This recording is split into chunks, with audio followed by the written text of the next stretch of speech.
ಬೆಂಗಳೂರಿನಲ್ಲಿ ಅಧಿಕಾರಿಗಳಿಂದಲೇ ಕೋಟಿ ಮೌಲ್ಯದ ಸ್ವತ್ತು ಕಬಳಿಕೆ ಮಾಡಲಾಗಿದೆ. 200 ಕೋಟಿ ಮೌಲ್ಯದ ಸರ್ಕಾರಿ ಸ್ವತ್ತು ಕಬಳಿಕೆ ಮಾಡಿರುವಂತಹ ಆರೋಪ ಕೇಳಿಬರ್ತಾ ಇದೆ. ಉನ್ನತ ಹುದ್ದೆಯಲ್ಲಿರೋ ಅಧಿಕಾರಿಗಳಿಂದಲೇ ಭ್ರಷ್ಟಾಚಾರ ನಡೆದಿದೆ.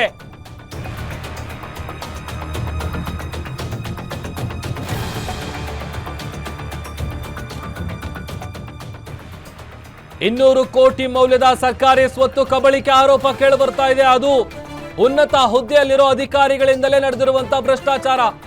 ನಿಯಮ ಗಾಳಿಗೆ ತೂರಿ ಪ್ರಭಾವಿಗಳಿಗೆ ಸರ್ಕಾರಿ ಜಮೀನು ಮಾರಾಟ ಮಾಡಿದ್ದಾರೆ ಅನ್ನುವಂತಹ ಆರೋಪ ಕೇಳಿಬರ್ತಾ ಇದೆ.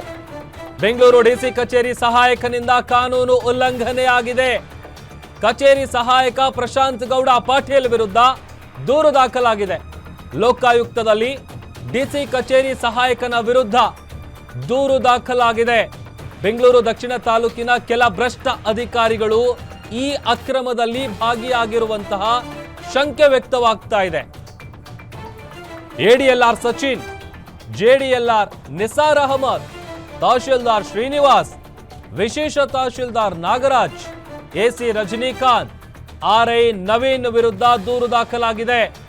ಸರ್ಕಾರಿ ಸ್ವತ್ತನ್ನ ಕಬಳಿಸಿರುವವರ ವಿರುದ್ಧ ಲೋಕಾಯುಕ್ತದಲ್ಲಿ ಕೇಸ್ ಫೈಲ್ ಆಗಿದೆ. ಸರ್ಕಾರಿ ಜಮೀನನ್ನ ಕಬಳಿಸಿದ್ದಾರೆ.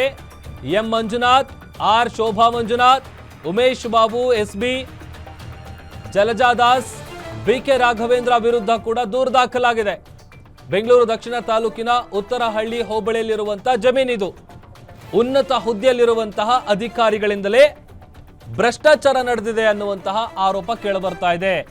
ಸರ್ಕಾರಿ ಜಮೀನನ್ನ ನುಂಗಿ ನೀರು ಕುಡಿದಿದ್ದಾರೆ, ಗುಳುಂ ಮಾಡಿದ್ದಾರೆ. ದಾಖಲೆ ಸಮೇತ ಲೋಕಾಯುಕ್ತಕ್ಕೆ ಬಿಜೆಪಿಯ ಮುಖಂಡರೊಬ್ಬರು ದೂರನ್ನ ಕೊಟ್ಟಿದ್ದಾರೆ. ಎನ್ಆರ್ ರಮೇಶ್ ಲೋಕಾಯುಕ್ತದಲ್ಲಿ ದೂರನ್ನ ದಾಖಲು ಮಾಡಿರೋದು. ಸರ್ಕಾರಿ ಸ್ವತ್ತನ್ನ ಕಬಳಿಕೆ ಮಾಡಿಕೊಂಡಿದ್ದಾರೆ ಅನ್ನುವಂತಹ ಆರೋಪ ಕೇಳಿ ಬರ್ತಾ ಇದೆ.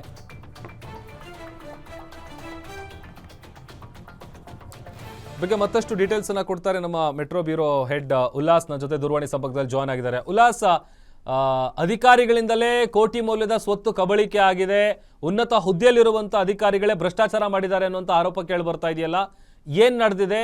ಈ ಯಾರ್ಯಾರ ವಿರುದ್ಧ ದೂರು ದಾಖಲಾಗಿದೆ? ಪ್ರಭು, ಬೆಂಗಳೂರು ನಗರ ಜಿಲ್ಲಾಧಿಕಾರಿ ಕಚೇರಿಯಲ್ಲಿ ಕಚೇರಿ ಸಹಾಯಕನಾಗಿ ಕೆಲಸ ಮಾಡ್ತಾ ಇರುವಂತಹ ಪ್ರಶಾಂತ್ ಗೌಡ ಪಾಟೀಲ್ ವಿರುದ್ಧ ಗಂಭೀರವಾದಂತಹ ಆರೋಪ ಏನು ಅಂತಂದ್ರೆ, ನಕಲಿ ದಾಖಲೆಗಳನ್ನು ಸೃಷ್ಟಿ ಮಾಡಿ ಸುಮಾರು 200 ಕೋಟಿ ಮೌಲ್ಯದ ಸರ್ಕಾರಿ ಸ್ವತ್ತನ್ನ ಪ್ರಭಾವಿಗಳ ವ್ಯಕ್ತಿಗೆ ಖಾತೆಯನ್ನ ಮಾಡಿಕೊಟ್ಟಿದ್ದಾರೆ ಅನ್ನುವಂತ ಒಂದು ಆರೋಪ ಕೇಳಿಬಂದಿದೆ. ಇದು ನಡೆದಿರುವಂತದ್ದು 2022 ಮತ್ತೆ 25ರಲ್ಲಿ.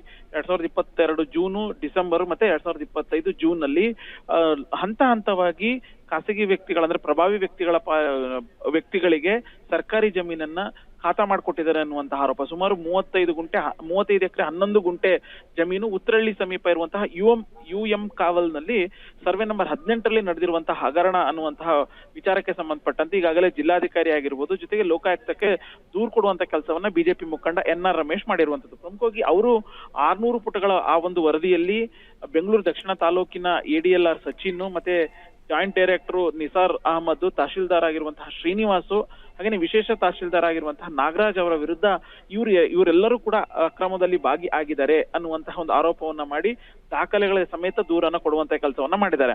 ಅಂದ್ರೆ ಪ್ರಸ್ತುತ ಜಮೀನಲ್ಲಿ ಅಂದ್ರೆ ಏನಿರುವಂತಹ ಜಮೀನೇನಿದೆಯಲ್ಲ 35 ಎಕರೆ, ಅದರಲ್ಲಿ ಅಕ್ರಮವಾಗಿ ಗಣಿಗಾರಿಕೆಯನ್ನು ಕೂಡ ನಡೀತಾ ಇದೆ. ಇದೆಲ್ಲ ಗೊತ್ತಿದ್ರೂ ಕೂಡ ಅಧಿಕಾರಿಗಳು ಡಿಸಿ ಅವರ ಗಮನಕ್ಕೆ ತಾರದೇನೆ ದಾಖಲೆಯನ್ನ ಮಾಡಿಕೊಟ್ಟಿದ್ದಾರೆ, ಅವರ ಹೆಸರಿಗೆ ಜಮೀನನ್ನ ಪರಬಾರೆ ಮಾಡಿಕೊಟ್ಟಿದ್ದಾರೆ ಅನ್ನುವಂತ ಆರೋಪ ದಾಖಲೆ ಸಮೇತ ಕೊಟ್ಟಿರುವಂತದ್ದು. ಸದ್ಯ ಈ ಒಂದು ಪ್ರಕರಣವನ್ನ ಸಿಐಡಿ ಅಥವಾ SIT ತನಿಖೆಗೆ ವಹಿಸ್ಬಿಟ್ಟು ಯಾರು ಈ ಒಂದು ಅಕ್ರಮದಲ್ಲಿ ಭಾಗಿಯಾಗಿದ್ದಾರೆ ಅಂತಹ ಅಧಿಕಾರಿಗಳ ವಿರುದ್ಧ ಕ್ರಮಗಳನ್ನ ಕೈಗೊಳ್ಳಬೇಕು ಅನ್ನುವಂತಹ ಒಂದು ಮನವಿಯನ್ನು ಕೂಡ ಬಿಜೆಪಿ ಮುಖಂಡ ಎನ್ಆರ್ ರಮೇಶ್ ಮಾಡಿರುವಂತದ್ದು. Prabhu, okay, thank you Ullas, ನೀವೆಲ್ಲ ಡೀಟೇಲ್ಸ್ಗಾಗಿ.